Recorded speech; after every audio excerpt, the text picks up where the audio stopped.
are recording. All right. Hi, I'm Matt. I'm with the website otherpeoplesmovies.com, and this is our second podcast, or second attempt at a podcast, I should say. And today we are going to be discussing one of all of our favorite movies, The Burbs. 1989 movies starring Tom Hanks that we all deeply appreciate. So without further ado, we'll go right into that. Seth MacFarlane came out in the last couple weeks and said that he's going to be rebooting The Burbs as a television show in the near future. So I figured what better time than to discuss this great movie that we all love. My history with The Burbs is I saw it opening weekend. I still remember seeing it opening weekend in the theater. It was an awesome experience. It wasn't one of the big theaters at the theater that I went to. It was a smaller theater, but it was a packed house. Like I don't think there was a seat available. And I have very vivid memories, even at like 10 years old when I saw it. The audience was totally on board with it. Like they laughed at all the right moments. Whenever I watch the movie, I still think of that particular audience laughing at certain scenes in the movie. So uh, it's been one of my favorite movies ever since. I watch it at least once a year, and yeah. So, Robin, how do you feel about what's your history with the Burbs? Um, I don't know when the first time I saw it was. I probably saw it on like VHS or something, like because my family had like a VHS copy. But like, Yeah, I yeah, I did too. always liked this movie. Like, I mean, I grew up in the suburbs, and like Yeah, there are so yeah, many similarities to the suburbs. yeah. Um, yeah, I've watched it so many times, like frequently, sometimes yearly or whatever. And then like I saw it in Brooklyn, like in theaters. They just were showing it. Like I forget what theater it was, but like I didn't it, know it was that. hilarious. Oh, that's awesome. Yeah, yeah. No, it was so great. And like there was some old guy behind my sister and I who just would not stop laughing at everything in it. But I mean it is funny, of course. Yeah, But yeah, um yeah, but anyway, yeah, I love this movie. It's yeah, great. yeah. Me too. How about you, Ryan? It was definitely on VHS, and it was definitely like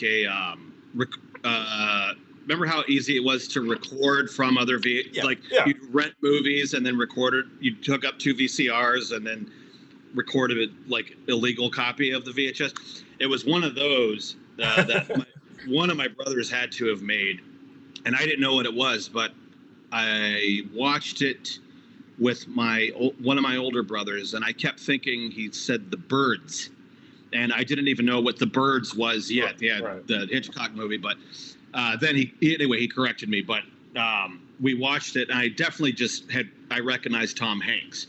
There was already a fair number of Tom Hanks movies that had come out. Like I hadn't seen his movies like in any linear fashion, so I kind of already had seen like The Money Pit. I think I'd already seen, and like probably Splash maybe. But I just was like, oh, this guy, Tom Hanks guy, and like loved it, just because it. I thought it was a horror movie because how it starts, duh, duh. It seems like the music and everything. Like the first 5 minutes is like, oh, this is going to be a scary movie, but then it turned into this sort of, like a horror comedy or a Totally. comedic horror or whatever you want to call it. And just ever since then, yeah, I've been. It's crazy how many people love it as much as we do. I know. Like, I know. We There's were a these cult. weirdos.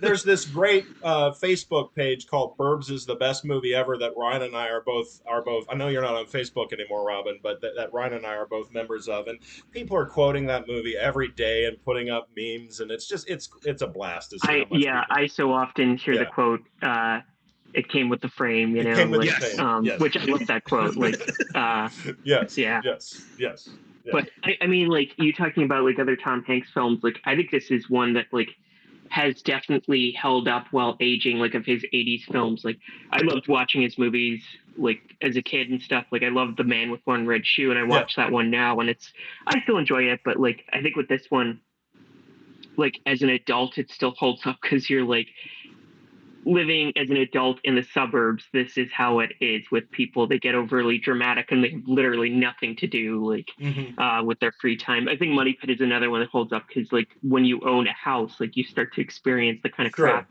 of having to have like a person on contract come in and repair it and shit like that, you know. Sure. Yeah. But anyway, yeah, I think this one is great because of that. Nice. Yeah, totally. Yeah. I rewatched it the other night just because you said, we were doing this.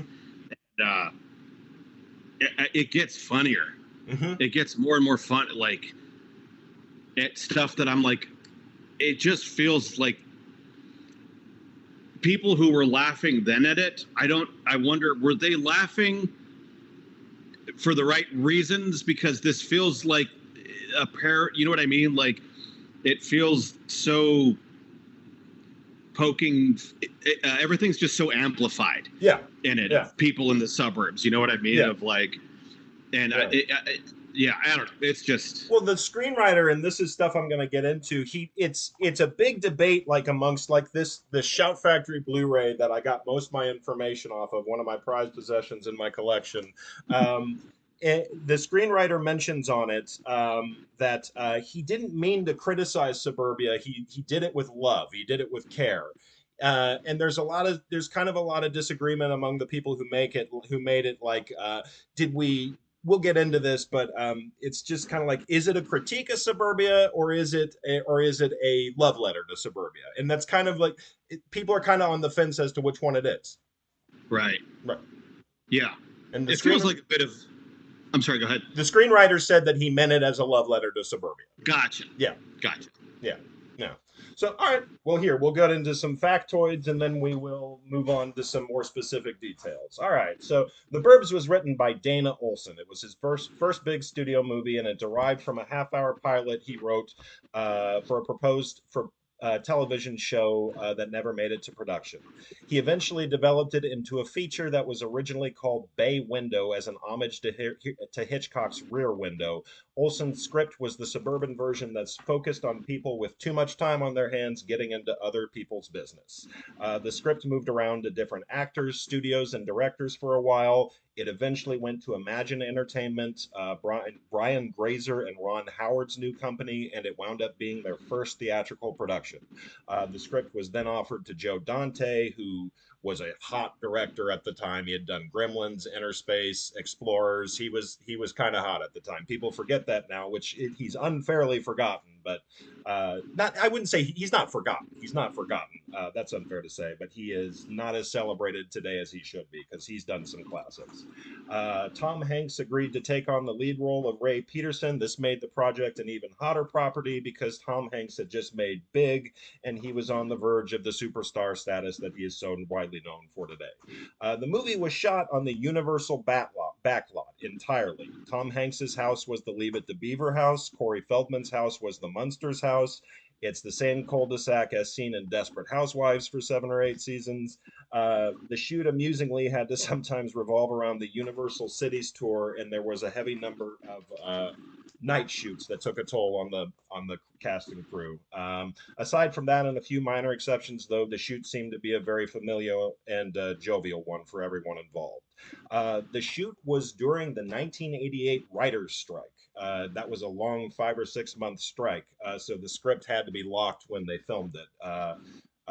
Because there couldn't be any rewrites while it was being shot. And it was shot entirely in sequence because of the writer's strike. This is because if there were any improvisations that could help fix any script issues, they could more easily be incorporated into the story. Director Joe Dante and many others involved claim that some of the best moments in the movie were improvised or ad-libbed. Pizza Dude was all Corey Feldman. Hey, Pinocchio, where are you going? Was all Bruce Dern. Rick Dukeman's speech to reporters at the end, "We are out to get them," was ad-libbed. Joe Dante came up with ending the movie with, "God, I love this street." The film was released on February 7th, 1989. It was a modest success, grossing $36 million domestically and almost $50 million globally on a reported budget of $18 million. It was also a big hit on video. However, it was not released to rave reviews. Today, it holds only a 56% critics approval rating on Rotten Tomatoes, but the audience rating is much better at 71%. Joe Dante said one of the biggest complaints was the tone. Critics couldn't understand it if it was trying to be a horror or a comedy. The Burbs has always been underappreciated and underrated. Dante says it's more popular today than when it first came out, and which he largely attributes to home video. Aside from Gremlins, it's the movie that he's most asked about today. It has a cult following rather than a mainstream following. So my main question to you guys is now, why is that? Why is it a cult movie, and why isn't it part of like mainstream classics? Why isn't it a mainstream classic, and why is it only a cult classic? I'll start with you, Robin. I think it's like sort of what you already said. It's just like when it came out, people didn't understand like whether it was supposed to be like a horror film or a comedy. So it just maybe didn't take off as much as they had hoped. But I mean, the way I see it, like growing up and seeing this as a kid, like instantly enjoying it like makes it a cult film. So it's almost like the younger generation or like younger aged people liked it a lot more, and they come back and watch it now, and to them it's a cult like film, you know. Yeah. I don't know, I could be wrong about that, but that's sort of the way I would imagine it. No, that's a great answer. Yeah. What about you, Ryan? Similar, yeah. Like I think just when it came out, there wasn't this like stamp of approval from everyone at the time. Like the only way to see it was in the theaters. You couldn't stream it, obviously. So like if it didn't sell well, it wasn't received very well. So just it kind of became not permanently, but kind of at the time it felt permanently for a while of like, yep, this is bad. You know, big good, Burbs bad. Yeah. You know, yeah. And like so that just kind of like tainted it. But then like all kinds of stuff over time, like it gets a cult following. Like I'm trying to think of like say vastly different movies, but like Wet Hot American Summer. Mm-hmm. You know, it came out and just it was in the theaters for like a few weeks or something. Right. It's just like you know, did very poorly. But like now, much like the Burbs, there was like a streaming show revamped that was based off of it, and you know what I mean. So like, you have to sometimes just give it 20 years, and then like people finally start getting it. Yeah. But yeah, I think they were ahead of their time. I think people Absolutely. It was people couldn't comprehend it. It was too. People are much more aware, accepting of tonal shifting and tonal courageousness and tonal daring, of playing with genres today than they were back in the 80s, where they wanted everything to fit in one nice little box. Like Joe Dante said, people couldn't tell, is it a horror movie? Is it a comedy? For me, that's awesome. It's like it's a horror movie and a comedy. That's awesome. Yeah. Not everybody loves that. And I don't get it. I don't get it. This is my favorite Tom. Yeah, this is my favorite Tom Hanks movie. I mean, I'm not trying to sound like a hipster. Yeah. I'm a Tom Hanks fan. I like a lot of his movies. I like Forrest Gump. I like Joe versus the Volcano. I like a ton of his movies. But this is the one that I go back to. This is the one. This is the one that I go back to. So 100% agree. Yeah. And we just so the Burbs is a great ensemble. Everybody involved did a difficult thing, and they created this everyday existence of all these people. You're put in the middle of their lives, and you get a sense of their history and their relationships right away. I mean, that is difficult to do. It's difficult to do in theater. It's difficult to do in film. And they do it exceedingly well. Like, you know who these characters are off the bat. It's just so well done and so well acted and so well written, and they did a great job. So let's break down the actors and the characters. Tom Hanks, Ray Peterson. This is kind of interesting. Like, he kind of didn't want to be a father in the movie at first. He thought that wasn't the image he wanted for his career at the time. He was kind of too young for it at the time. So, but he was eventually convinced, you need to be a father. So they did that.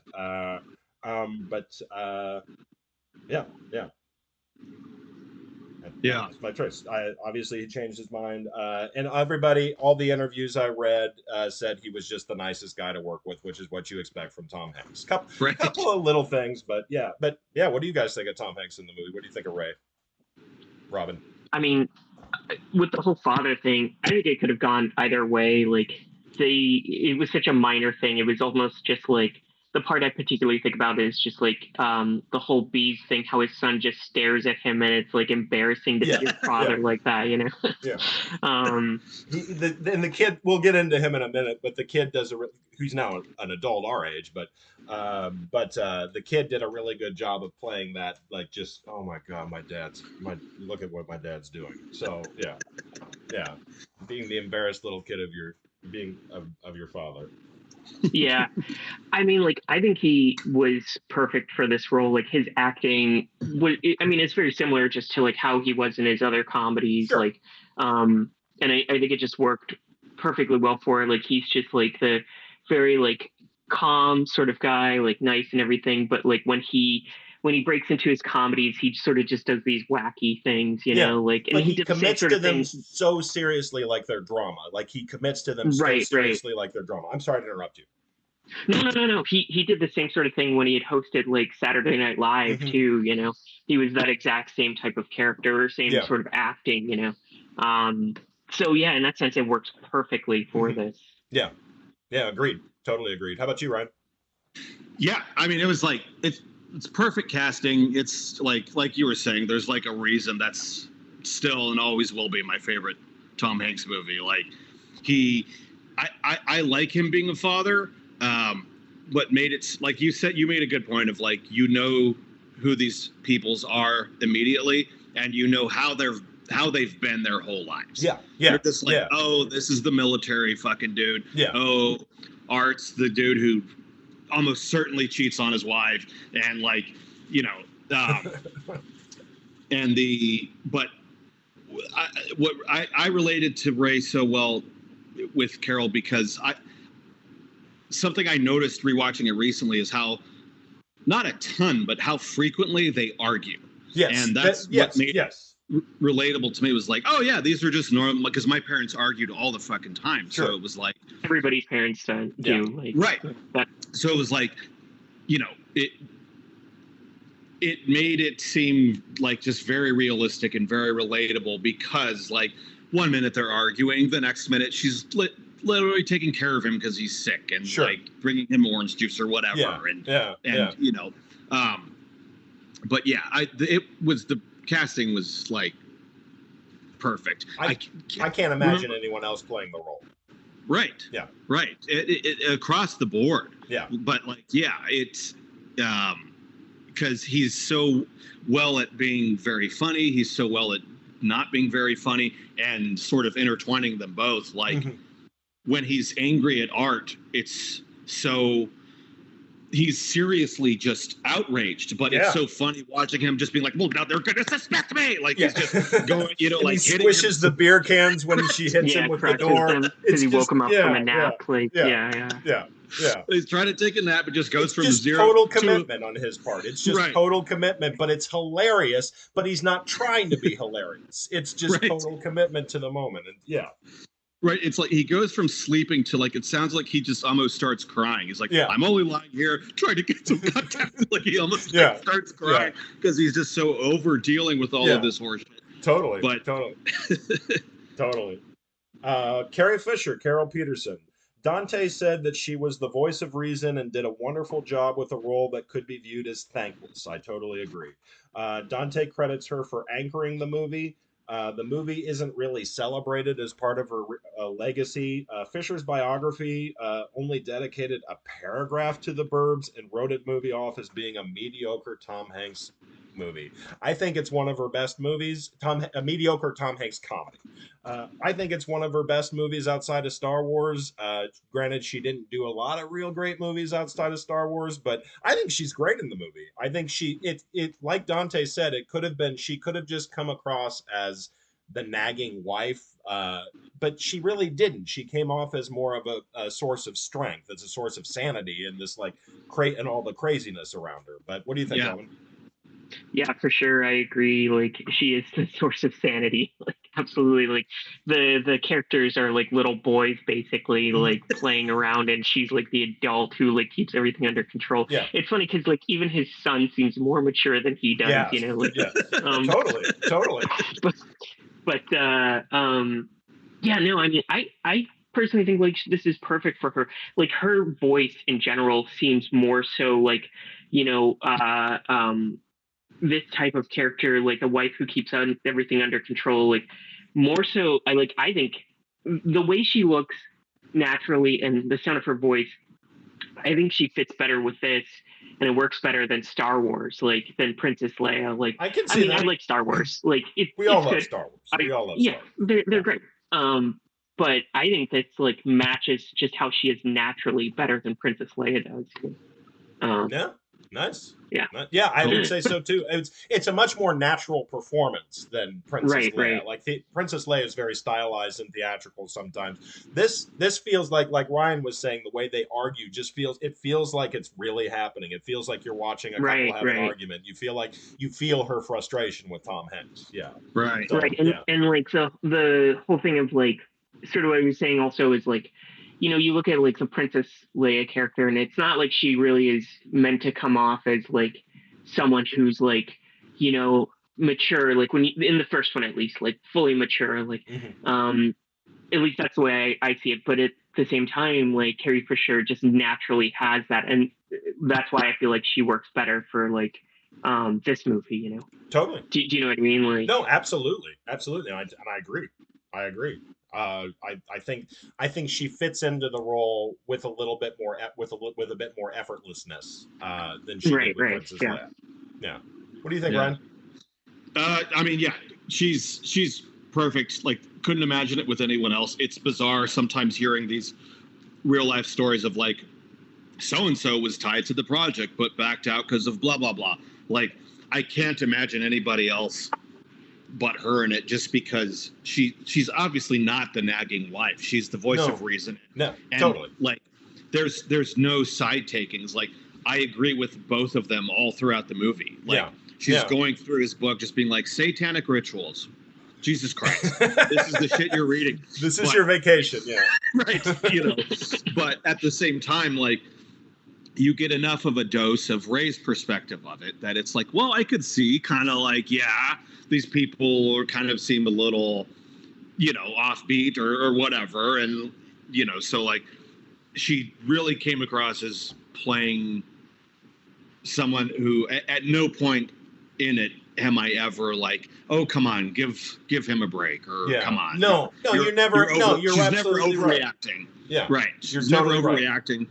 No, she's not overreacting. She's totally not overreacting. Because in 99% of the scenarios, if the Burbs was real, the 99% of the possible scenarios would be he's out of his mind. I mean, So I mean, that's the most likely possible scenario. So of course she's the voice of reason because of that, for that fact. All right. So Rick Dukeman /art. He was Canadian. They say he was set up to be the next big comedy star, but that unfortunately never really worked out for him because he was a really funny dude. Dante said he and Hanks actually had kind of a prickly off-camera relationship, and that actually really, it wasn't bad. They weren't like at each other's throats or anything. It was just kind of prickly. But he said that really worked for their performances, and it worked for the movie. So yeah, I think he's great in the movie. I again, like everybody else in the movie, I would not want to see anybody else play that role. He captures Art perfectly. He's the guy who can't stand his wife. He's the guy. He's the biggest baby of them all. He's a man child, and everything. And you know this character. You know by the time he's sitting down eating their food, you just know who this character is. You know, you just know who this character is, and then he eats the dog food. I mean, you just know this guy. I did want to say, sorry, I forgot about Carrie Fisher. Oh, sure. One of my favorite moments of hers is Totally Silent, and it's with her and Art, and it's when, you know, he asks her, "Are you done with your eggs?" And he looks at her and she smiles. She just kind of smiles back at him. You know, there's just, you can just read their thoughts. He's just like, "I'm taking his eggs," and she's just like, get the fuck out of my house. Get out of my house. Yeah. Yeah, another reason why she works perfectly for it. You know. Yeah. Right. Yeah. Yeah. What'd you think of Art, Robin? Yeah, I mean, I thought he was perfect for it. Like, again, this just seemed like how he naturally is. I don't know of him from many other movies except for like I think it's Die, like Die Hard. He Die plays Hard. the Yeah. electrician who's in the sewer or something. Yeah. Like, Yeah. I think that's the only other thing I know him from. That's a good Um, point. I should have looked him up. I meant to look him up on IMDb before we did this, but I forgot. I think he was in a couple yeah, movies, like a couple bit parts of movies that I grew up watching. But I like you, I can't remember anything but Die Hard. right, right. And I mean, like he just like, and the thing is like his voice just seemed like sort of a natural suburban type of voice. He has like, yeah, Canadian accent, but also like sort of a Midwest accent, which I think is where this movie takes place. So Hmm. like a Midwestern suburbanite, Right. like, Right. um, who has nothing to do. His wife is gone, so he gets to misbehave as much as he wants to, Right. that kind of thing. Anyway, yeah, like I think he works very well for this. And even if there was something prickly between him, like I think the two of them performed really well together. Felt like they were connected to like him and Tom Hanks. Totally. Totally. Totally. How about you, Ryan? Uh, yeah, I love him. Again, I like you said, I can't remember offhand everything he's been in, but I know I've seen him pop up in different stuff. Yeah. Yeah. But at no point am I like, oh, that's the guy from Die Hard. I'm No, always like, that's Art if from I the saw him in anything else, I'd be like, that's the guy from the Burbs. Right. Same, yeah, Yeah. same, yeah. Yeah. Right. It's like I just can't. There's some. Sort of unrelated, but I don't know. There's some actors out there like Matthew Broderick to me will always be Ferris Bueller. Sure. Like sure. I just can't. There's something about it that Absolutely. like Absolutely. it feels like Ferris Bueller inserted into different Absolutely. roles or whatever. Yeah. Like as great as he is and all that stuff. But yeah, he's always going to be Art from the Burbs. But yeah, I can't imagine anybody else. And like he's good at being. He's so sleazy. Yeah. Yeah. But Yeah. like, and the thing, when I rewatched it recently, is just when there's like, okay, see the fat guy? That's like, he's really not even that fat. No. No. But like, No. that's just almost kind of a testament to suburbia for you. It's just like this fucking fat dude. Yeah. But it's just like, I don't know what he's like 200 pounds and something. But Yeah. I don't know. But yeah, he's very funny. He's very. I just love the first time we see him. He's just holding a gun. Yeah. Like that's We're introduced to him by hunting a bird in the middle of suburbia. Right. I mean, yeah. One of That's the best our- character introductions ever. Yeah, Art's got a gun. Art's got a gun. Yeah. Yeah. Bruce Dern, Mark Rumsfeld. He did a lot of improvisations on set. Crew members say he's really into track and field, and he knew all the statistics. When he first met Wendy Shaw, he asked her what high school she went to, and then he repeated all the statistics from her high school. So he's got a brain for that kind of stuff. I love Bruce Dern in this movie. I mean, talk about dedicating yourself with all. I mean, the most ridiculous. I mean, he's a ridiculous character, but Bruce Dern just completely dedicates himself to it. He takes every moment he's in, even biting the head off an animal cracker. There's so much that little nipple off of it, like he just dedicates himself fully to it. He's not trying to be funny, but he's hilarious. And it's just from dedicating himself fully to the character and to each moment. I love him. I can't say enough good things about Bruce Dern. We'll get into this at the end of the characters as to what my favorite character is, but I have trouble saying what my favorite character is because there's so many great characters. But what do you think of Rumsfeld? Yeah, like he is great for this role. Like he's another one that it's like whenever I see him in other things, what was that film called, like Nebraska? Yeah. Like yeah. I immediately think of him in the Burbs. Like Sure. that's Absolutely. who he is to me. Absolutely. Anything else I see him in, even like older movies where he's much younger, I'm still just like, that's the guy from the Burbs. Like, Yeah.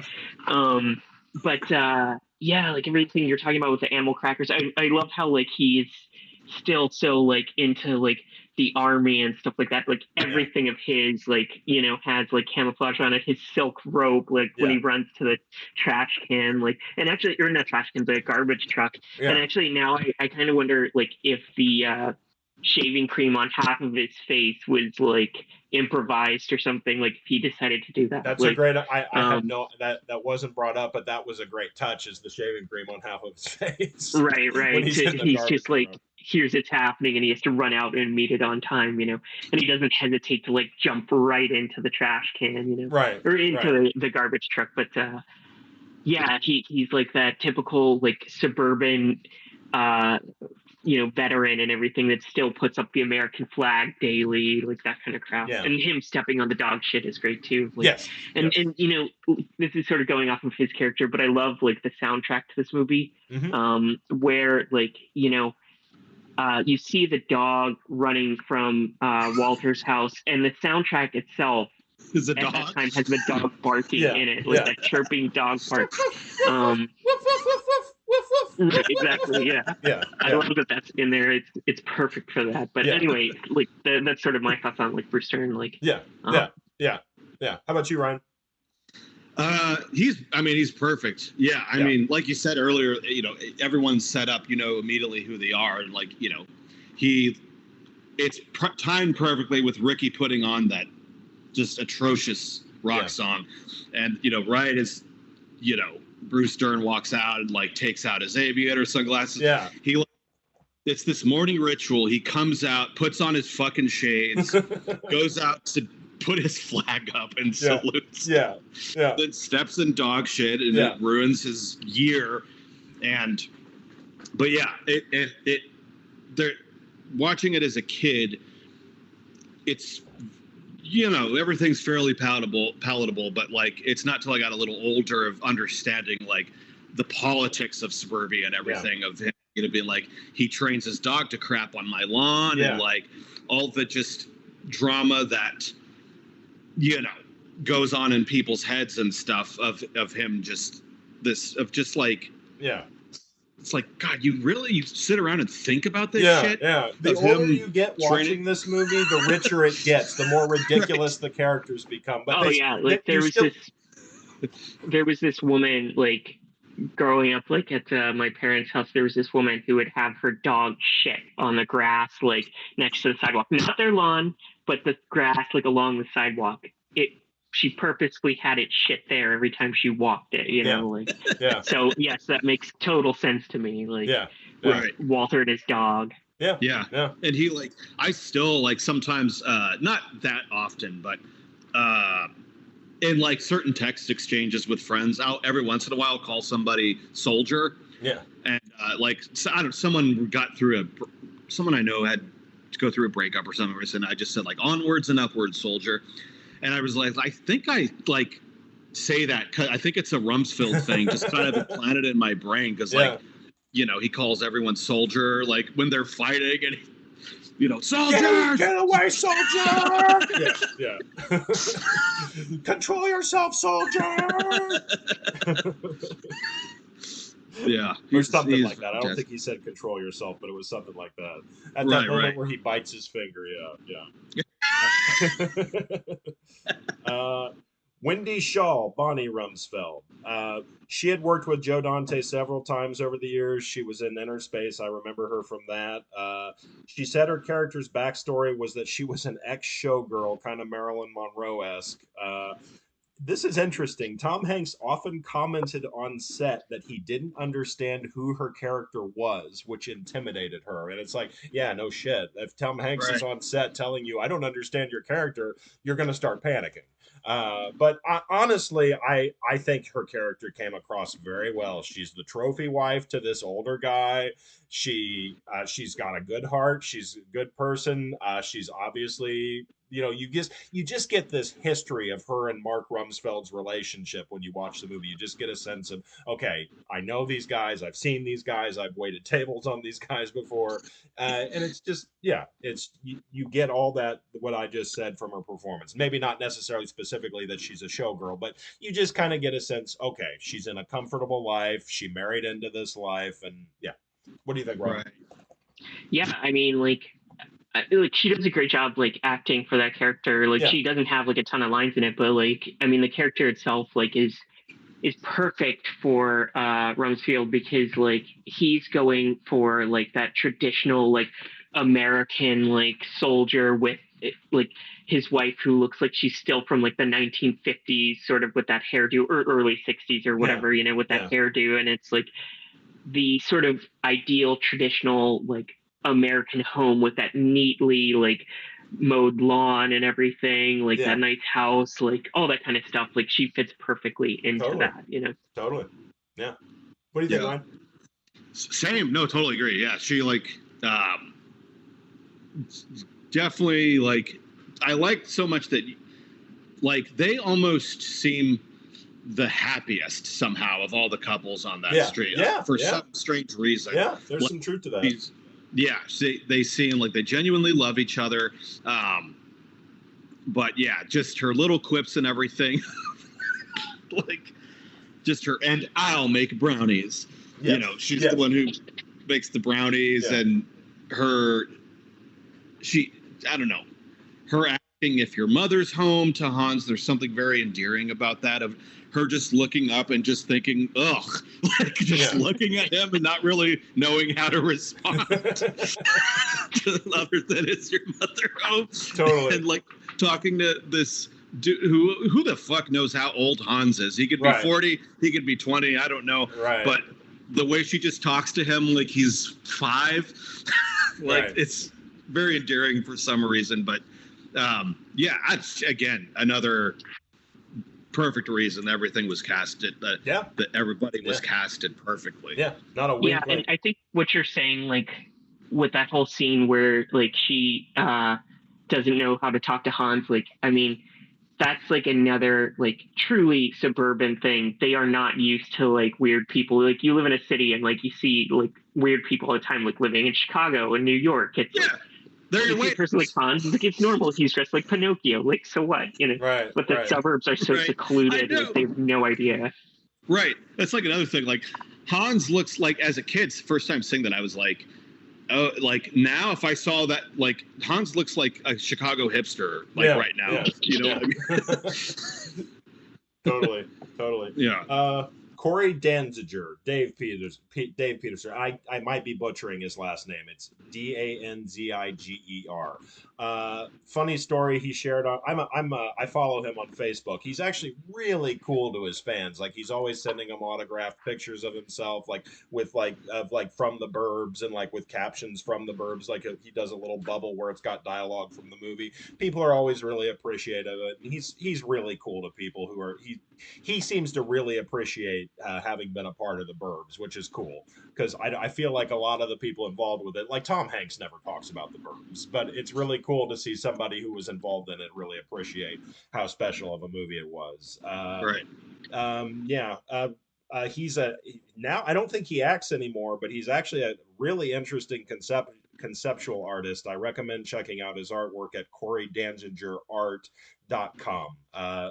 Spell his name, put art at the end.com. Really interesting conceptual work. I recommend you check it out. But yeah, we talked about him earlier, so there's probably not much else to say, but he was just kind of perfect as the little kid who's probably more mature than his actual father. So he just played it well, played it like, Rudy's a moron and Diane smells. So he delivered that line wonderfully. So what do you guys think? What do you think, Robin?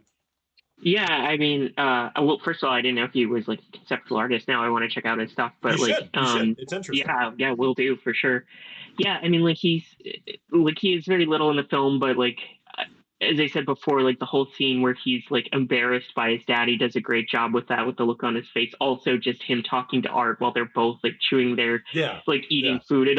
That also, shows even more that Art is extremely immature. Like he's just chewing with a mouthful, talking to a kid like that. Totally. Well, it just shows their maturity. They're on the same maturity level, the 10-year-old, whoever else he is in Art. So yeah. Right, exactly. Yeah. But yeah, anyway, so like that's sort of the way I look at him with that. Sure. How about you, Ryan? No, totally agree. I was going to bring up the apple eating part of just digging and how.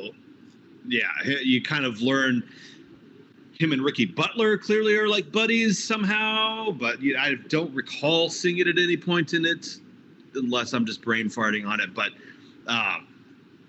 he also looks like Tom Hanks's kid. He does. Like He in does. that perfectly. They picked a good kid. I mean, he's a good actor, but he also he looked the part. He really did look Right. like Tom Hanks's kid.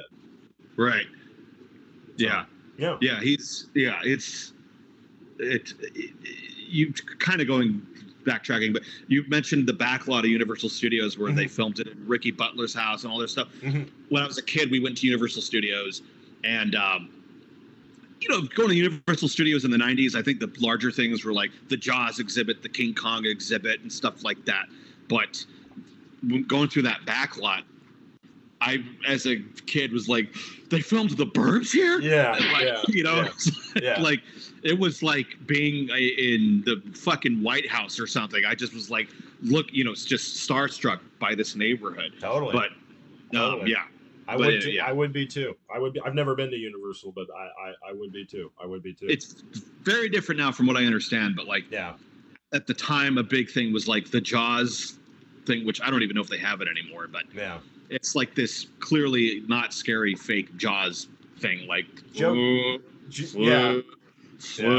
I don't know, but Joe Dante, speaking of Jaws, since it was filmed on the Universal backlot, he says that if you listen really carefully on the soundtrack at times, you can hear somebody from the Jaws ride screaming, help me, and he kept it in there because it sounds like it's coming. It sounds like it's coming from the Klopex house. So yeah, I never heard it. I never heard it. He said it's there. Did he describe where exactly it is in the soundtrack? He never said where it was. He never said where it was in the movie. All right, I gotta find this out now. So I'm gonna, next time I watch the movie, I'm gonna listen to it with some really nice speakers so I can. So, all right, that's and awesome. now of course we can't go without bringing up Corey Feldman as Ricky Butler. He was used to big star roles at the time, but given the cast and the director, he decided to take a back seat. He did cause some problems on set, apparently. He was a kid with some problems. Wendy Shaw said he brought porn stars to set. I believe, I'm not speaking, I'm not an expert on Corey Feldman's history, but I know he had drug problems at one point. This was probably when they were beginning. Would be from the way people talked, that's what it sounded like. But regardless, Dante felt like he was worth it, and so did I, because he's great in the movie. I mean, whatever you want about Corey Feldman. I think I grew up watching him. I loved his movies when I was a kid. He's a very fine actor, and I think he plays the role great. Just brings a lot of ingenuity to it, brings a likability to it. He's not just some metalhead. He is a metalhead airhead, don't get me wrong, but he's got heart, and you like him. So yeah, what do you think, Robin? Yeah, I mean, like, I think he's perfect for this role. He's that total, like, dude type of guy, you know, like Ninja Turtles dude type of guy. Like, it's funny because, like, he's the complete opposite of his neighbor, of Rumsfeld. Rumsfeld's like this strict, like, military guy, and then he's like this basically like a metalhead clown type of thing. Like, and just like everything about him is perfect for Corey Feldman. Like he's perfect for this character. I mean, and I do like love the scene where he like, just all of a sudden turns on his stereo, blasting the band Circus of Power, and that's when Bruce Dern comes walking out. Totally. But totally. I think he's perfect for this. Nice. And anything else I see him in, of course, I think of him as this role. Like, just another example of that. This is like one of my favorite comedies. Mine might be Goonies. I might always think of him as Mouth. That's true. That is another one. Yeah. I think mine's Stand By Me is mine. He's probably Stand By Me is probably my favorite. Yes, Stand By Me too. That is a true. That I wasn't even thinking of Stand By Me. Man, he was in some classics. Yeah, for sure. Stand By Me. Yeah. What do you think, Ryan? He was very relatable because he seems like he's kind of the young ruffian of the movie, which my older brother definitely was, and my older brother had a lot of drug problems, and his name was Ricky, so it was very kind of relatable to me. Like, I always kind of viewed him as this weird movie version of my older brother almost. When he's not all fucked up, he's actually a really, really good, likable guy. But I like that character because he basically seems like the future Ray. You know what I mean? Like, he's going to live there for the rest of his life. He's going to love it. And or in the future Art, I don't know, but he's going to be there literally watching the neighborhood on his front porch, eating popcorn or ordering pizza or whatever. Pizza, yeah. Pizza dude. Yeah. Yeah.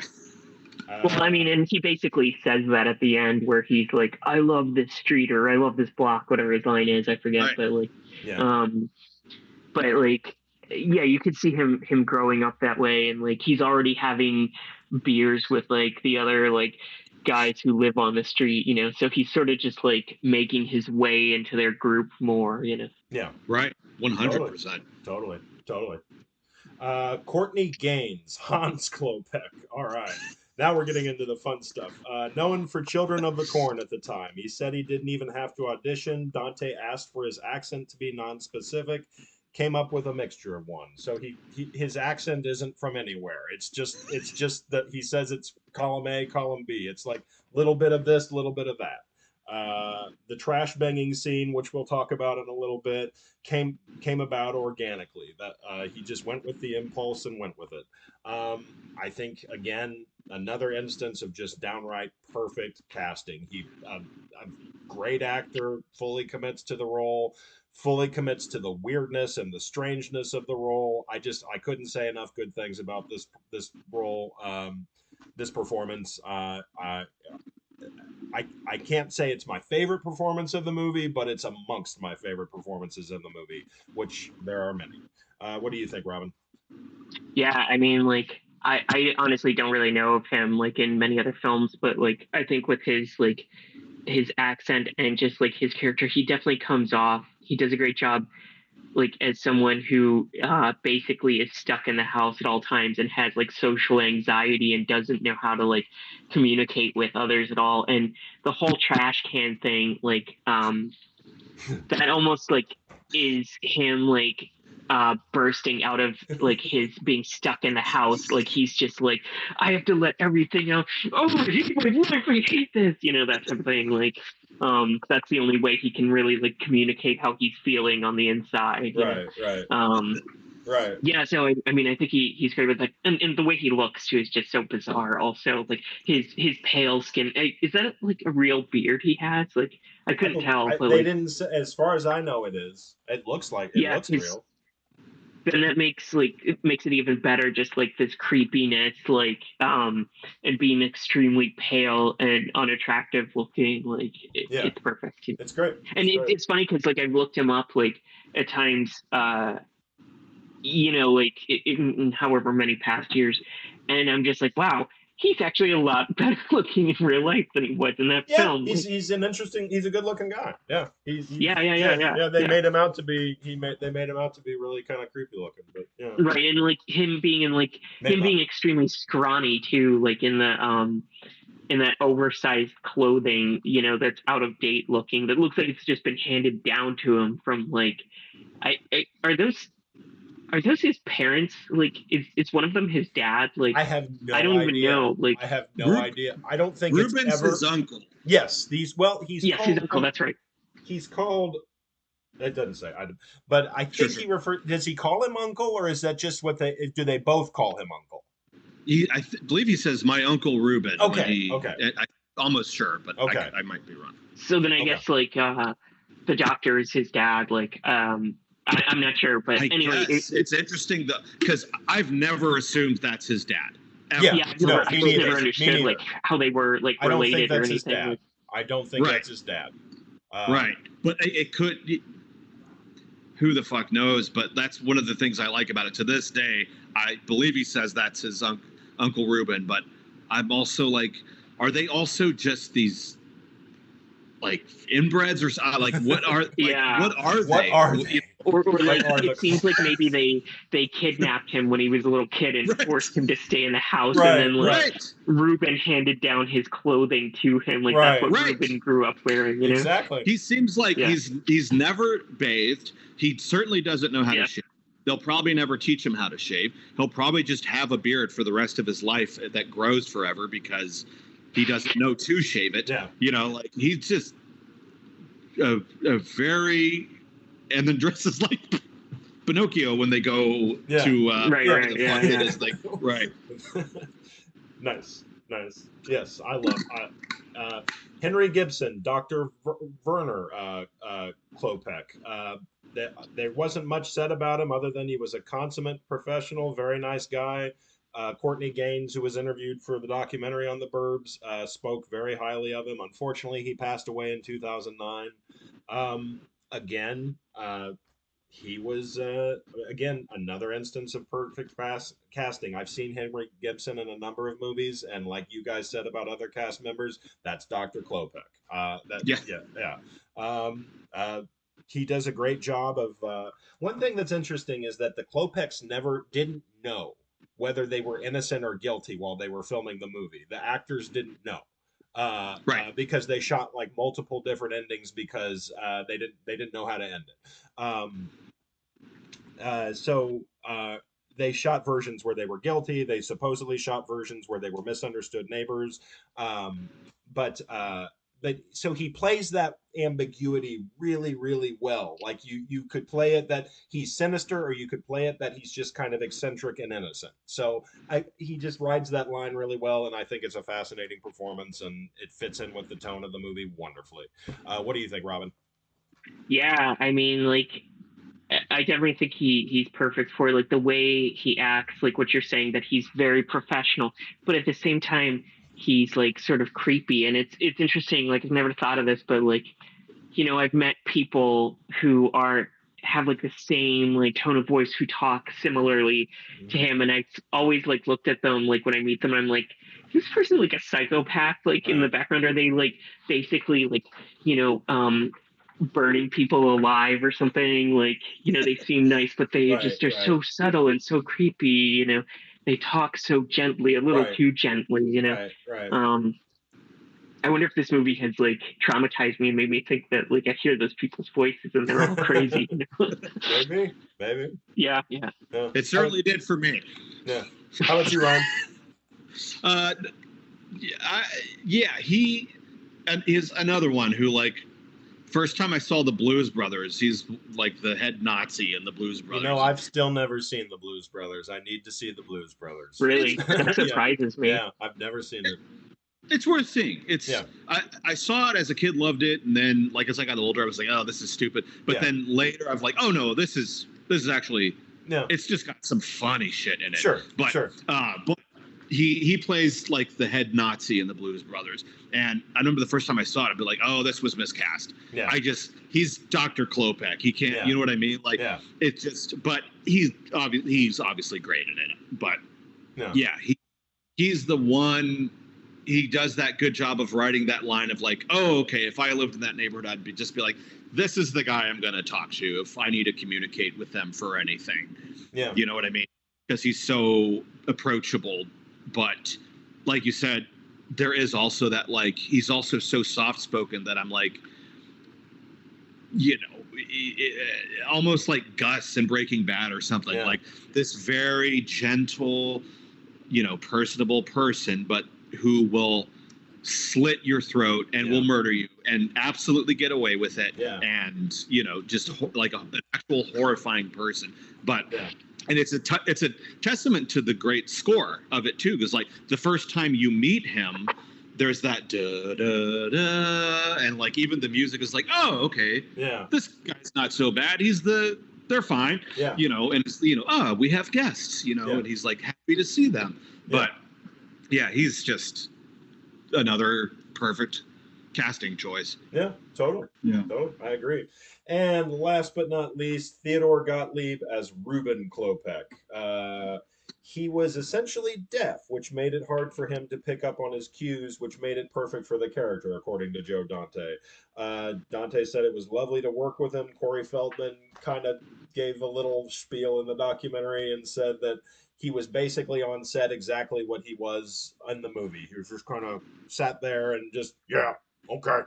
Just, yeah. But he unfortunately passed away in 2001.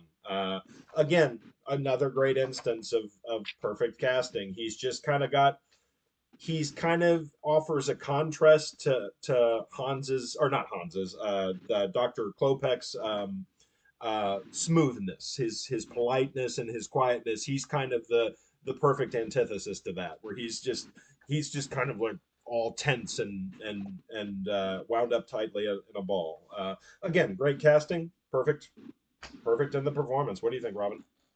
Oh yeah, absolutely. He's one of my favorite characters in this movie. Just like everything about him, the way his face just naturally looks like is so creepy and perfect for this, and that hairdo too that Yeah, like looks like it's supposed to be like sort of parted in multiple different directions, yeah, like totally. and that outfit too, like it definitely fits like with the idea of like sort of an Orthodox Christian, like Eastern European, like so bizarre type of person. And like, you know, one thing I find great is how he just stares at Tom Hanks that one time eating like the Yeah. pretzels and the Yes, sardines, yes, like yes, yes. He's just sitting that right next. intense Yes. stare, like You know, I just noticed that for the first time when I watched it last weekend. That was something I really noticed where I was like, "Oh wow!" I was always so fixated on Tom Hanks, I never looked at his expression. So yeah, yeah, yeah, no, it's perfect. And like the thing is like that house too, like he fits perfectly in that too because it looks like an old house from like Eastern Europe and yeah, like that you would think that like there would be all these Christian like crosses all over the place and like yeah, the whole thing of like it's just dark and like a mess and looks like it's musty and has like no air circulation right, in it right, too, like everything right. about it he fits perfectly for it. And not to go like too much further into the house, but I had read about this and just noticed it the last time I watched that like at one point you see his character and like there's the light projecting on the wall in the back and you can see the shadow of a noose like Yeah, hanging there, like yes, I never yes, noticed that before. And yeah. like Oh, I I didn't. I've heard that. It's yeah, I think one of the Burbs members of that Facebook group I brought up posted that or something recently, or oh yeah, okay, yeah, yeah, yeah. yeah. No, we didn't. Yeah, you never I saw didn't. that? You never noticed it before? No, there's little things that same group has mentioned, Yeah. like Corey Feldman going to the garbage men. Mhm. I didn't know those the garbage men are in the last shot. Like little stuff like that I Oh, didn't I didn't know know. that I either. didn't know that Me either. neither. Oh When wow. he says God, I love this street, and he goes back and starts talking to the garbage men who are around a garbage can, Oh, which I Really? never noticed. Yeah, I but, never noticed that. I just yeah, always thought he walked off. Okay. same. Okay. But Okay. yeah, Dang. Dang. yeah. Okay. Okay. And did you get to say your piece on Oh, Theodore? no, he's just. I mean, I agree with everything said, but he's. I love like when you first meet him, he startles Wendy. I think right, like the door Yeah. opens and Yeah. he's just looking precisely at Ray and just walks right up to him. He knows exactly who he is and has Yes. hated him since he saw him and just doesn't care what his name is. You're the one who lives next door, Yeah. and just stares at him the whole time that he's eating the sardines, and like is but if you ever have you seen his appearance on Letterman by chance? No. Brother Theodore's? No. Watch it. Okay. It's just Uncle Reuben talking to Letterman. Okay. Okay. He really wasn't doing much of a character, or he just was always in character. I'm not too sure, but I know a friend of mine from back home really loves. He was kind of like this performance artist or something. Yeah. And he really loves Brother Theodore. In a The actor like was a performance artist. Say again. The actor who played Brother Theodore was a performance artist. I think I have a little bit like of information on that actually. Yeah. Dante went with him because of his self-created bizarre persona that he developed through an act in New York of a one-man show where he played a Holocaust survivor with a very dark persona. Yeah. So yes. It's a bit like Andy Kaufman-y to some degree. Mm-hmm. I don't know the full story of what it is, but like when he's on Letterman, like Letterman basically just asks him like, so hey, how you doing? Tell us a little bit about yourself.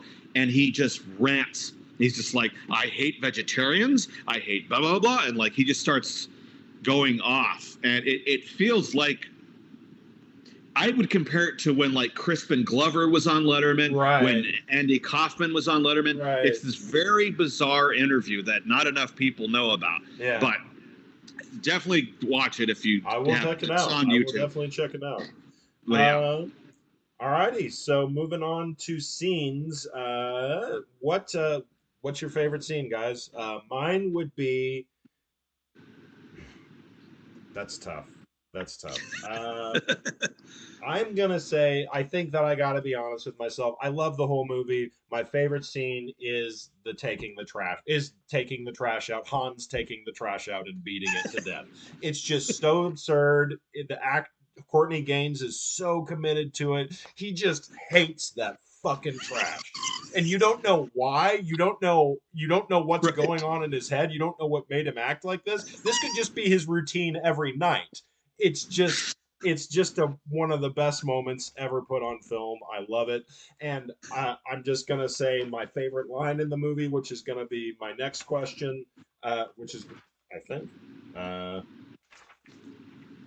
which is gonna be one of my next questions. Is I've never seen that. I've never seen anybody drive their garbage down to the end of the street and then bang the hell out of it with a stick. I've never seen that. The delivery, Tom Hanks's delivery, the line itself, it's just the best line ever. It's my favorite line in the movie, and it's my favorite scene in the movie. What's your favorite scene, Robin? Yeah, I mean, you're talking about like that scene. That's another thing where it's like, yeah, in the suburbs, you will have never seen that type of thing. But in the Right. city, I could easily see that Yes. happening where, and Yes. you don't question it. You're just like, yeah, that happens. Yeah. That's just Chicago. Yeah. Yeah. He's pissed about something. Yeah. Right. Yeah. Yeah. Yeah. Exactly. Like, just like, okay, you know, Yeah. don't come to me with that, but fine. Yeah. That's your way of Right. life. Yeah. No, like my everything about like inside the Klopex home is my favorite. Like That's your everything. favorite scene. That awkward Yeah, encounter. yeah. Yes. Yeah, That's like that. getting to see what these people are like, seeing how creepy they really are. Like Yeah. the quotes in that, it came with the Yes. frame. Even Yes. like him just coming up and being like saying sardines to Tom Yes. Hanks and having the Sardines. pretzels Yes. and sardines. Like Ruben like staring at him. Like everything about that is my favorite scene. Yeah. Like yeah, Yeah. by far. Awesome. Awesome. Well, most people involved in the scene seem to agree that Tom Hanks actually ate the sardine. So nobody was certain in the documentary that I saw, but everybody was like, supposedly he was kind of game for everything. He didn't bring any movie star baggage onto the set. I But can only hope that like juicy chewing sound of the It's real. sardine is Yeah. real. Like yeah, if I that's hope the so case, too. you know. Yeah, I I hope so kind of too. don't think it is, but like because it's so clear sounding, you know, it's almost as if the microphone would have to be right next to his mouth to get like that sharp of a sound quality. But like, I don't know. Right. I can only hope that's real. Right. Well, editor Marshall Harvey thinks that scene is too slow paced for today's audiences, but also thinks it helps draw out the laughs. I disagree with him. I think it's perfectly paced. And Yeah. I guess, I mean, today's audiences are used to a faster pace, but Yeah. I don't think the humor would be there if it was cut tighter. Agreed entirely. Yeah. Like, I mean, that just makes it more tense. Like those, like silent pauses, Yeah. like of Ruben staring and of people not knowing what to say to each other. You know, Yeah. I can see how today it would be like too slow of a pace because everything is so much faster paced Yeah. at this point. Everything, every scene. You know, Yeah. they don't really do that kind of stuff that much anymore unless it's some like, you know, very experimental or creative like director or whatever. But Right. um, Right. Totally. but anyway, yeah. Yeah. No, I disagree. Yeah. If Yeah. people can stream 100 seasons of Game of Thrones, they can Yes. watch Tom Hanks eat a sardine. Yes. Yes. At a slow pace. What's your favorite scene, Ryan? Probably the part of them going to ring the doorbell. Okay. Yes. Great. I have Just some 'cause information on that too.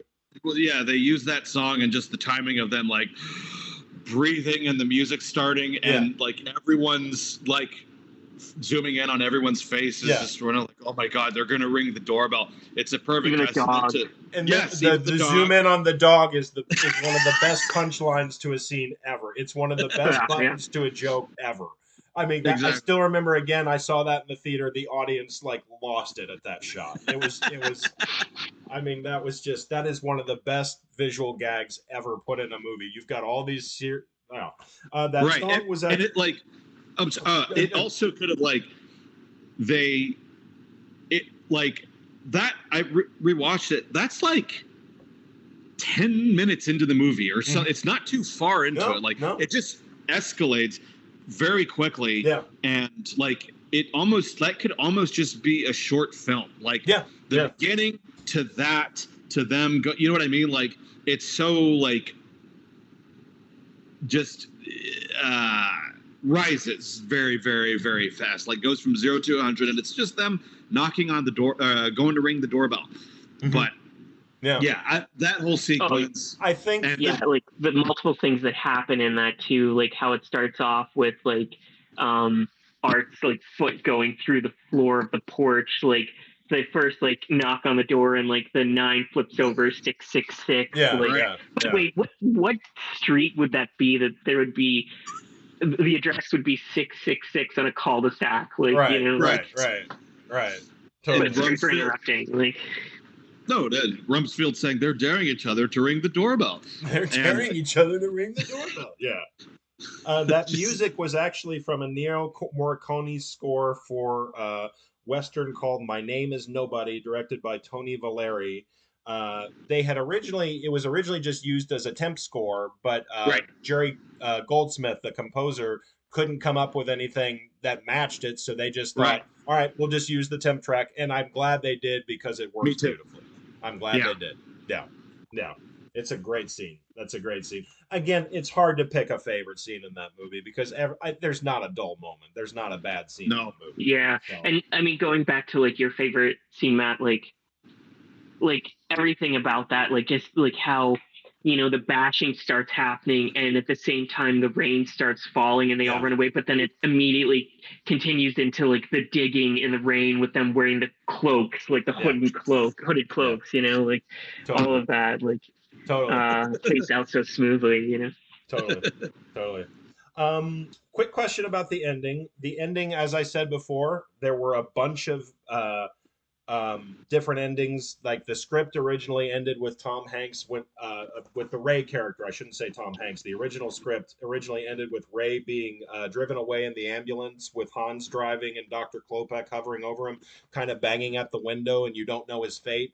As soon as Tom Hanks was cast, they got rid of that because it's like nobody wants to see anything bad happen to Tom Hanks. So it went through a number of different endings. Would the movie have been better if the Klopeks were innocent? That's a big question that I have. Olsen claims he had no socio-political goals with the movie. He just wanted people to have a good time. There was in the documentary I saw on the Shout Factory Blu-ray, there was a lot of discussion of Tom Hanks has that big moment. It's not them, it's us towards the end. And it's a very sincere moment, and that's some of Tom Hanks's finest acting, and it's actually a very astute point. I mean, it's actually very, very intelligent observation to make about suburban life. But then it just kind of cancels itself out. It's like, nah, never mind. They're guilty. And in my opinion, in older years, when I was younger, I used to think, oh man, the Burbs would have been perfect if the Klopeks were innocent. It would have been a comment on people in suburbia being so bored with their lives that they create their own drama. But now I think it works just as well having them be guilty because you get the best of both worlds. You get to have Tom Hanks say that moment, it's not them at us, but then you also get to love the characters still because they were right. The Klopeks were guilty. And so I think the movie would have been kind of depressing if they weren't right, and it would have been an outright criticism on suburbia. I think that criticism's there if you want it in the version that we all know. You're not being beaten over the head with it. You still walk out of the movie feeling good. It's still I think that's part of the reason it's the cult classic it is today, because it ended the way it did. I personally don't think, I now think through my older eyes that the Klopeks, I think it ended the way it needed to. What do you think, Robin? Yeah, agreed. Like, I think it would have been sort of a disappointment and wouldn't be as popular or as much of a cult film if they were not like guilty of it, Yeah. If they were innocent, it just like would be like a letdown, I mean, that's all I have to say. Like, I mean, I sure like maybe would have liked to see like the alternative ending where they're innocent and stuff, but like, I think they did the right thing. Yeah. What do you think, Ryan? Oh, agree. Yeah. Like, I like that we get the best of both worlds. Like, it's not them, it's us. because they have been these fucking psychos spying on them for the entire movie, and like, but them being guilty serves the genre that it is very well. It's a comedy, so. It's a horror, it's a comedy. So, I like that they didn't stick with one or the other, and definitely just address both things of it's not them, it's us. That kind of the monsters are doing on Maple Street thing from Twilight Zone, which kind of already covered that to some degree. And then them being, there's piles of bones. Yeah. They have bones in their car. Yeah. I'm glad you brought up Monsters Are Due on Maple Street. I forgot to bring up Monsters Are Due on Maple Street. But there's been a lot of comparisons to that Twilight Zone episode. And like you said, that episode made its point very well. We didn't need to do it all over again. We needed a new twist on it. So right. Totally cool. I feel like if they were going to do that type of thing with them being innocent, it would have to be like a completely different type of movie. Like it's almost like a movie that would be more serious, where you're looking at like the psychological effects of having to live in the suburbs, and how that messes with you and others. Like it would have been a much deeper movie. It would have been a much darker movie, and it wouldn't have been really. It wouldn't. I don't think we'd be sitting here talking about it. Like I don't think we'd be sitting here talking about it with the same love that we have for it if it ended. No. Yeah. Right. How about Jerry Goldsmith's score? I think, again, like what I was saying about the performances, how it's just completely committed and it's serious. That's how I feel about the score. If you took it out of context, aside from a few little moments of quirkiness and humor, it's primarily a very sincere score that sounds like a thriller or horror score. It plays so well with the movie. It makes the movie funnier. Movie funnier by just having this totally sincere, almost horror-esque score. And I love the score. I think it fits the movie beautifully. I can't imagine the movie without it. What do you think, Robin? Oh yeah, as I already said, I love that little dog barking in the song. But then I always like how it goes at the end where Tom Hanks is sort of just stumbling out of this house that's on fire, the song that plays then is perfect for it. And I forgot that's another scene that I like a lot, even though it's so short. But when I saw I forget if it's Wayne's World or Wayne's World 2, where Wayne is carrying Garth out of a burning house. I'm just is that sort of a ripoff of the Burbs? Is that where they're getting it from? I don't know. That's a good question. I don't know. That's the way I always thought of it. But anyway, that's going away from the soundtrack, or from the score. So sure. But yeah. Anyway, I think it does fit really well. Yeah. Nice. Yeah. What do you think, Ryan? Oh, totally. I mean, it's up on Spotify now, so I have listened to it here and there, and they reissued it on vinyl and shit. It's definitely because Jerry Goldsmith, as you probably know, has scored everything. Yeah. Gremlins, and you can tell it sounds kind of Gremlins-y. It's definitely very horror, but very playful. And yes. It's very it just covers all the bases, from the scary, the beginning scary part where he's on his lawn and hears it, then just rips that off and goes straight to morning, and you hear and it's on the bike and the little kids delivering, and then but the end, I remember specifically being a kid and just listening to the credits, because it has this very it's all came together feel to it, and then when it cuts to black, it goes to the scary part again of the da da da da da da da. So it leaves it on this very jarring tone, which I really, really like. It doesn't wrap it up as the little comedy with Tom Hanks. Sure. It wraps it up on this no, these were murderers, and it has this very satisfying cut to black, roll the credits sound to it. That I think the score is underrated, because you even Rumsfeld's parts. It has these very military parts in there with the whistling and everything. Yeah. Totally. But I don't know. I'll mention when I have more time on my hands, I do want to write a Burbs musical, and and I thought about, because they're just making they're fucking Legally Blonde's a goddamn musical now and everything, like they're doing. So I was like, fuck it, I'm gonna write a Burbs musical. This is either going to be the worst decision or the best decision I've ever made. But I kind of started to write the opening thing for it, just for the fuck of it one night. And when I do have more time, I was like, I'm just going to do this. I'm not going to reach out and be fucking emailing for the rest of my life about it. I'm just going to do it and see what happens. But just because I think it has such a cult following that, like, I think it'd be a hit. I'd see it. Yeah, I don't know. Sure. But it would be. It would have to be. It would have to honor it. Yeah. It couldn't be. You know, I know so many people who are like, "Oh, we saw the Back to the Future musical. It's actually good," and I'm just like, I'm not going to see it. I don't know. Yeah. But I would go see the Burbs musical. But yeah, the score is awesome. Yeah. Of course. Totally. Totally.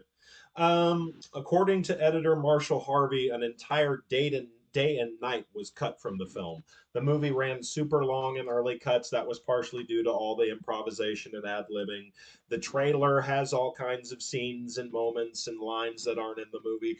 The Shout Factory Blu-ray, again, I really recommend this for fans of the movie, has a work print cut with all these alternate scenes, alternate lines, alternate takes, extended moments, even a couple of deleted scenes. So one of the big things that changed from the movie, and this is a question I want to ask you guys, one of the last questions here, is in the original script and in the original edits of the movie, Tom Hanks was actually not on vacation. He had lost his job. He had been fired, and he was lying to his wife about it.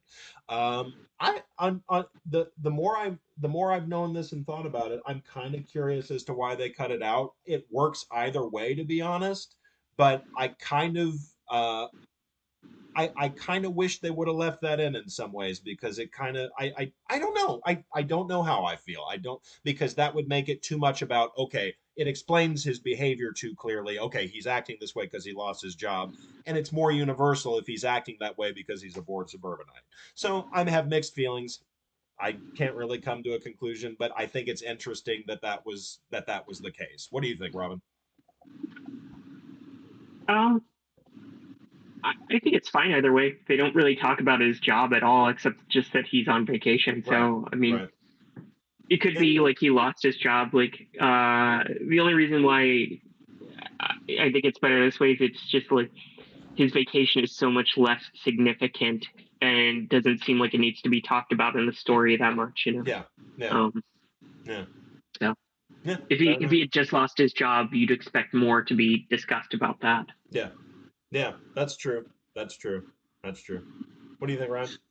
I like it this way. Okay. It kind of sets the tone of just like, nope, everyone has job security. Everything's suburban.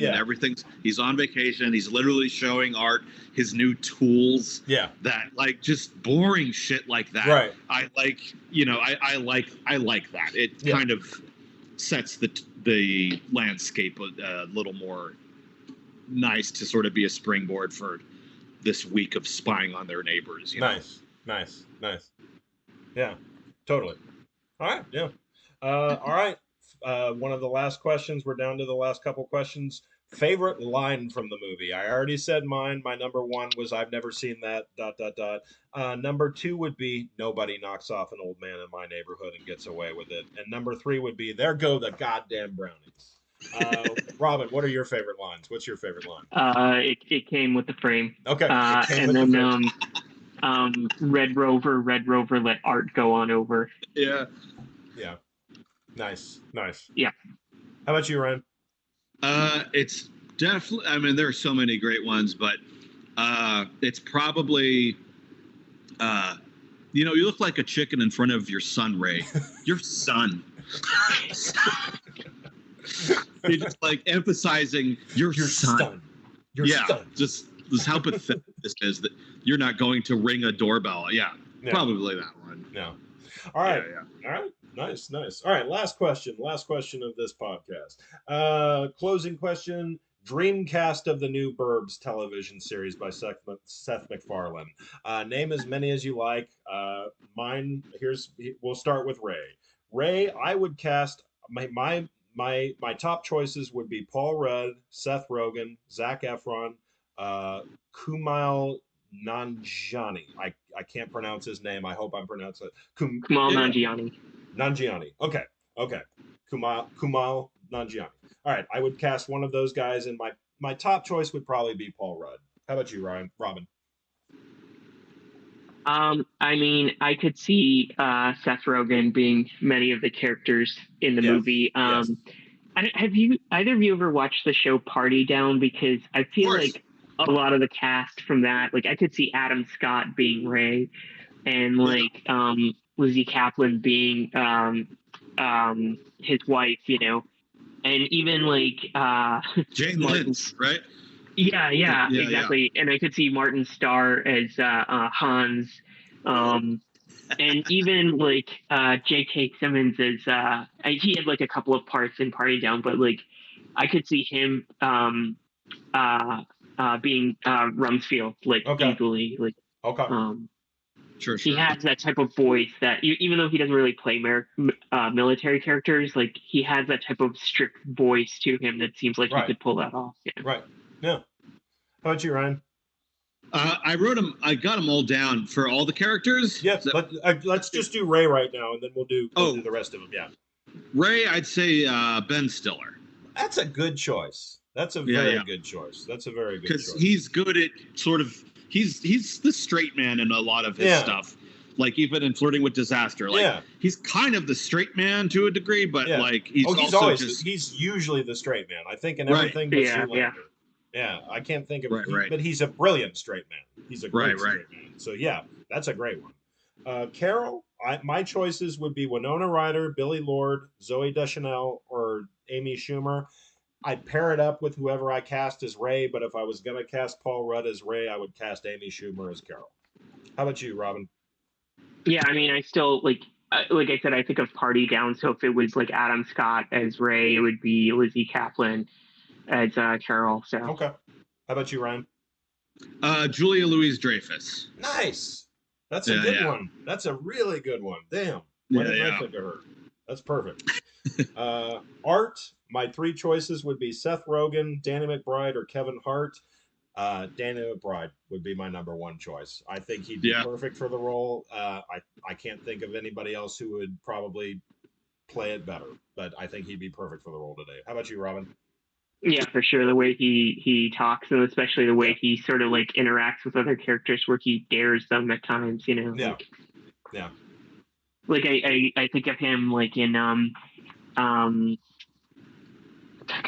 Pineapple Express, like the way he talks in that, like would be perfect for this character. Yeah. Nice. How about you, Ryan?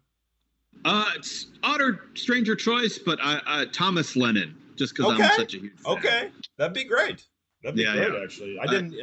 He'd be perfect for a Burbs reboot for a number of roles, honestly. But that would be a good role. Rumsfeld, I chose Kurt Russell if you wanted to go older, Jason Statham or Mahershala Ali, and I would probably go with Mahershala Ali. Sure. How about you, Robin? Yeah, I mean, I could see Kurt Russell, and as I said before, J.K. Simmons as well. Again, back to like cast from Party Down, like J.K. who's Simmons in that, would be awesome. J.K. Simmons would be a great choice. Yeah. How about you, Ryan? For Rumsfeld? For Rumsfeld, yeah. Samuel L. Jackson. That's good. Yeah. He's just perfect. He's intimidating. That's perfect. He's but he's funnier than shit. Yeah. I like that. Mrs. Rumsfeld, I'd go with Pamela Anderson, Lindsay Lohan if you wanted to go a little younger, or Zoe Deutsch if you wanted to go really younger. I'd probably give it to, if I was going to give it to Mahershala Ali, Mr. Rumsfeld, I'd probably give Mrs. Rumsfeld to Zoe Deutsch. She's hilarious. I loved her in the Zombieland sequel and a number of other movies that I can't think of off the top of my head right now, but she's great. How about you, Robin? I don't have nobody in particular for that one. I just think that could be easily played by many people. So. Sure. There's some truth to that. How about you, Ryan? Kristen Wiig, I think Okay. would be great. Ooh, she'd be hilarious. That's a great Yeah, yeah. choice. That's a She's great choice. underrated. Dave, no idea. I don't follow kids Right. actors. I don't follow. Same, yeah. That's probably a good thing for somebody my age. But I don't know. I can't think of any little kid actors off the top of my head that I think would play a great Dave Peterson. How about you, Robin? No, same. Okay. How about you, Ryan? I don't know how old he is now, but Roman Davis from Jojo Rabbit. Oh yeah. If it was only like 5 years ago, he'd be I know. perfect. He might be like 20 now. He's for all I probably know. something like 20 now. Yeah. Okay. Because I would have chosen Jacob Tremblay, but he's like, or Tremblay, I don't know how to pronounce his last name. He was Right. like in Wonder, and he had a small part in Doctor Sleep. Great young Yeah, actor. yeah. But I He think was in Good Boys, right? Good. Yes, I think. Yeah. Good. Was Yeah. he in Good Boys? I didn't see Good Boys. Yeah. I did. It was really he? funny, actually. Okay. Yeah. I haven't. I don't. I'm not sure. Yeah. But yeah, that's who I would cast as Ricky Butler. But because he's a great young actor who can do just about anything. But Dave, I don't know. So who would you cast as Ricky today, Robin? Man, I don't know. Again, like I have no idea on that. So Okay. How about you, Ryan? I don't know how to say his name correctly. Gaten Matarazzo? What's he been in? From Stranger Things. He's the curly-haired child. Oh, yeah. He'd be good. He'd be really good. Yeah. He'd be really good. Walter, I'd go with Patton Oswalt. Sure. Yeah, I could see that. Yeah. Same. Yeah. Cool. How about you, Ryan? Bruce Dern. I would have him in there as like a little, homage to the first. Yeah, I like Plus, that. he's fairly older now too, so it would probably work. Yeah, that'd really work. Yeah, that's good. I like that. Hans, I would give it to Kevin Pomeroy.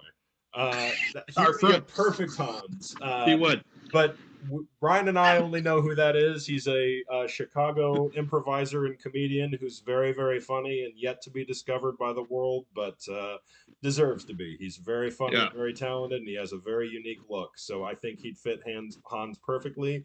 But if they wanted to go with a name star, I'd probably go with Pete Davidson. Oh, right. Yeah.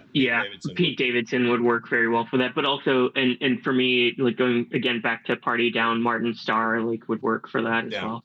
Yeah. He's like kind of like he already kind of looks creepy like that character, you know? Oh yeah. Yeah. Nice. What about you, Ryan?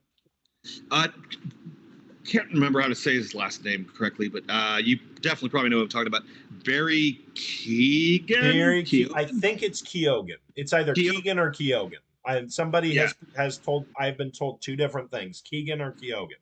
But yes, he would be great. I didn't even think of him. That's a great choice. Yeah, he's awesome. Yeah. Oh, he's great. He's great. Yeah. Brother Theodore, Mickey Rourke. I can't think of anybody. I think Mickey Rourke would be great in that role. What do you think, Robin? Yeah, I mean, I honestly can't think of anybody because he's just perfect for this bizarre character like that, you know? Yeah. I mean, Mickey Rourke could possibly do it, but I still can't think of anybody else. No. What about you, Ryan? I have either Wallace Shawn or Willem Dafoe. Okay. Willem Dafoe would be damn interesting. Yeah. Yeah. Nice. I actually think Willem Dafoe could be perfect for Dr. Klopek.